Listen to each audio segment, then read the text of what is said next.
لیکن اللہ نے بعض مخلوق کو بعض مخلوق پر قوت خود عطا فرمائی ہے. جس طرح فوقیت دی ہے اس طرح قوت بھی دی ہے. لیکن اس سب سے بڑھ کر قرآن کی آیتوں کے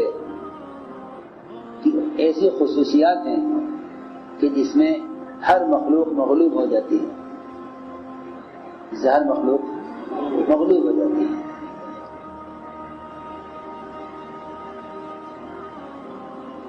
ہر مخلوق جس سے مغلوب ہو جاتی ہے. اور یہ آیت اتنی یقینی ہے کہ شیطان بھی یہ کہتا ہے کہ جس گھر میں آیت الکرسی پڑھی جاتی ہے اس میں داخل نہیں ہو سکتا. معاذ بن جبل رضی اللہ تعالی عنہ حضور اکرم صلی اللہ علیہ وسلم کی کھجوروں پر نگراں بنائے گئے. رات کو شیطان آتا اور دروازے کی ریخ میں سے داخل ہوتا اور کھجوریں کچھ کھاتا کچھ ساتھ لے جاتا. کچھ کھجوریں کھاتا کچھ ساتھ لے جاتا. حضرت معاذ نے اس کو پکڑ لیا. حالانکہ معاذ رضی اللہ تعالیٰ عنہ سید العلماء ہیں، لیکن ان کو بھی آیت الکرسی شیطان سے حفاظت کے لیے شیطان نے خود سکھلائی. اور کتنی یقینی ہوگی جس کو شیطان بھی یہ کہے کہ اس کے پڑھنے والے گھر میں نہیں آ سکتا. آج کل ہر چیز رسمی ہو گئی ہے. لوگ لکھ کر ٹنگا لیتے ہیں، کافی سمجھتے ہیں. ایسا نقش اور تعویذات کا مزاج بن گیا ہے. حالانکہ عمل اس کو کہتے ہیں جس کو انسان خود کرے. اس کو آدمی خود کرے وہ عمل ہے. کئی لکھ کر ٹنگا لیتے ہیں. اور اب تو اور بھی زیادہ ماڈرن زمانہ آ گیا ہے. ایک صاحب آئے میرے پاس کہ میں اور میرا سارا گھرانہ شہر میں جھگڑا ہوا ہے. اتنا سخت شہر ہے کہ ہر طرح کا علاج کر لیا ہے، کوئی فائدہ نہیں. یہ کیا کروں؟ میں نے کہا بھائی گھر کے ہر فرد سے کہو کہ وہ ہر نماز کے بعد آیت الکرسی پڑھ لیا کرے. اس لیے کہ اگر آیت الکرسی پڑھنے کے بعد بھی کسی پر سحر باقی رہتا ہے تو وہ سحر نہیں ہو سکتا. سحر نہیں ہو سکتا. معاذ بن جبل رضی اللہ تعالیٰ عنہ حضور اکرم صلی اللہ علیہ وسلم کی کھجوروں کی نگرانی اور حفاظت پہ تھے. شیطان آتا تھا ہاتھی کی شکل میں اور ریخ سے داخل ہو کر اندر کھجوریں کھاتا تھا. معاذ رضی اللہ سے پکڑ لیا اور پکڑ کے زور سے کھینچا اس کو.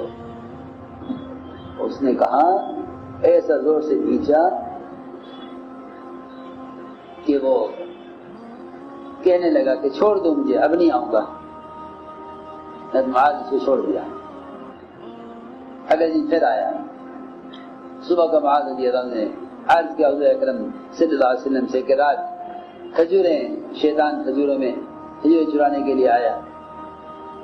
لوگ کہتے ہیں رکھے رکھے پیسے غائب ہو جاتے ہیں، رکھا ہوا کھانا غائب ہو جاتا ہے.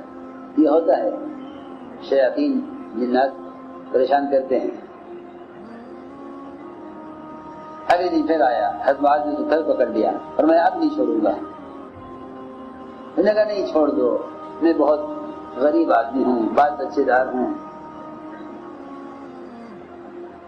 عیال بچے ہیں، ان کے کھانے کے لیے ضرورت ہے، اب نہیں آؤں گا. حضرت معاذ نے پھر چھوڑ دیا. آپ نے فرمایا صبح کو معاذ کہاں ہیں؟ کیا میں تمہارے رات کے قیدی کا کہ جی وہ کہہ کر گیا ہے کہ اب نہیں آؤں گا. آج میں کہ نہیں پھر آئے گا. تیسری رات پھر آیا. حضرت معاذ نے پھر پکڑ لیا اور یہ کہا کہ آج تو میں تجھے لے کے جاؤں گا. حضور اکرم صلی اللہ علیہ وسلم کی خدمت ہوئی. اس نے کہا مجھے چھوڑ دو. میں نے کہا کہ نہیں آج نہیں چھوڑوں گا. اس نے کہا دیکھو مجھے چھوڑ دو، میں تمہیں ایک چیز سکھلاؤں گا.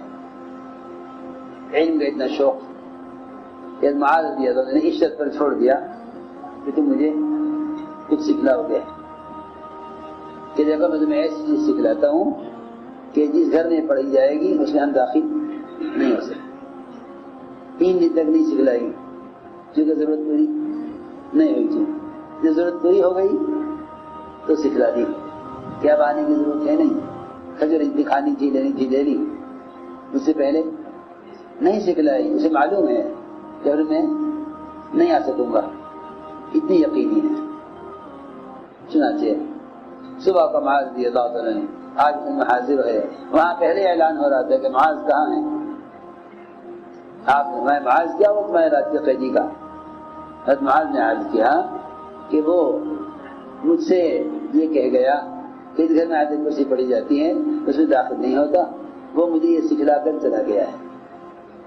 آپ نے فرمایا ہے تو وہ خبیث جھوٹا، ہے تو خبیث جھوٹا شیطان، لیکن بات سچی کہہ کر گیا ہے تو وہ خبیث جھوٹا، لیکن بات صدق ولکن کذوب، کہ بات سچی کہہ گیا ہے تو وہ جھوٹا. تو میں نے عرض کیا کہ ان آیتوں کو پڑھنے کا اہتمام نہیں کرتے. تو ایک صاحب کہنے لگے کہ میں کیا کروں، سارا گھر شہر میں ہے. میں ان سے کہا میں آیت الکرسی پڑھ لیا کرو. محمد الدین بتائیں آیت الکرسی. 1 سال کے بعد آئے، باہر کے ملک میں رہتے تھے. 1 سال کے بعد آئے، کہنے لگے جی 1 سال ہو گیا ہمیں تو کوئی فائدہ نہیں ہوا. کیا ہوا؟ کہنے لگے جی ہم نے تو کوئی پڑھا ہوا تھا نہیں، تو ہم نے گھر میں ٹیپ چلا دیا. اب وہ روزانہ رات کو بٹن دبا دیتے ہیں، رات کو بٹن دبا دیتے ہیں، ٹیپ چلتا ہے، ہمیں تو کوئی فائدہ ہوا نہیں. تو مجھے غصہ تو آیا ہی بات کو. میں نے کہا یہ بتاؤ شہر ٹیپ پر تھا یا تمہارے اوپر تھا؟ ٹیپ پر تھا تو ٹیپ پڑے، ٹیپ پر تھا تو تم پڑھتے. میں اس لیے عرض کر رہا اتنی جہالت ہے اور رواج ایسا غالب آ گیا ہے کہ جب تک ان آیتوں کو یقین کے ساتھ آدمی خود نہ پڑھے، وہ ان آیتوں کے عمل سے زیادہ عملیات پر یقین ہے. کوئی آیت الکرسی بتا دے گا تو سمجھ میں نہیں آنے گی، کوئی تعویذ دے دے گا تو سمجھ میں آ جائے گا، کیونکہ عقیدہ بگڑا ہوا ہے. عقیدت مضبوط ہے، عقیدہ بگڑا، عقیدت جی ہاں فلاں صاحب سے عقیدت ہے ان کے تعویذ سے کام ہو جائے، آیت الکرسی سے کام نہیں ہوگا. سنو فرماتے ہیں رضی اللہ تعالیٰ عنہ کہ میں نے سنا فرماتے ہوئے حضور اکرم صلی اللہ علیہ وسلم کو اس منبر پر آپ فرما رہے تھے کہ جو آیت الکرسی پڑھے گا ہر نماز کے بعد اس کو جنت میں داخلے سے سوائے موت کے کوئی چیز روکنے والی نہیں. یہاں نماز پڑھتے اٹھ کے بھاگتے ہیں، نماز پڑھتے اٹھ کے بھاگتے ہیں.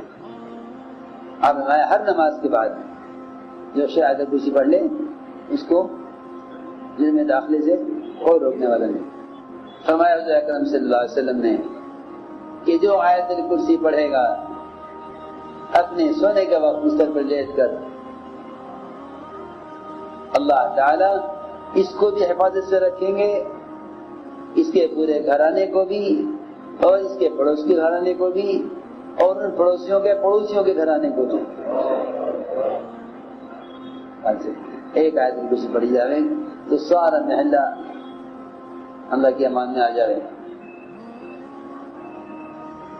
فرماتے ہیں علی رضی اللہ تعالی عنہ کہ میں نے نہیں دیکھا کہ اسلام میں کوئی بچہ پیدا ہوا ہو یا اسلام میں کوئی بچہ سمجھدار ہو گیا ہو اور وہ آیت الکرسی بغیر پڑھے سو جائے.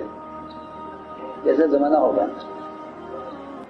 یہاں تو بچے موبائل سے کھیلتے کھیلتے سو جاتے، نئی باتیں کرتے کرتے گناہ چیزیں دیکھتے دیکھتے سو جاتے ہیں. حضرت فرماتے ہیں کہ میں نے نہیں دیکھا کوئی شخص جو اسلام میں پیدا ہوا ہو یا اس نے اسلام میں سمجھ حاصل کی ہو کہ وہ آیت الکرسی پڑھے بغیر سو جائے.